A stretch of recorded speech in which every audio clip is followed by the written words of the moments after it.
มันก็เศร้าใจกินเหล้าเข้าไป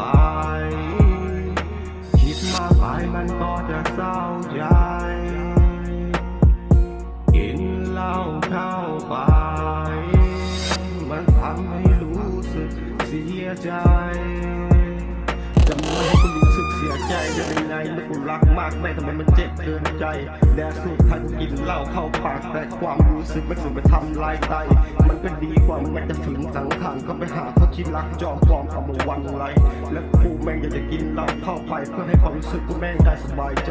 อยากจะพักผ่อนในความนาที่สายตากูจะฆ่าก่อนนั่นคือความรู้สึกไม่อยากจะฟิตต้องผ้านอนนั่นคือความเป็นจริงกูจะไม่ยอมความขี้เกียจเข้ามาช้อนชัยแต่ขณะที่ความรู้สึกอยู่ในอาสงล่างกูเก็บพวกมึงในอะไร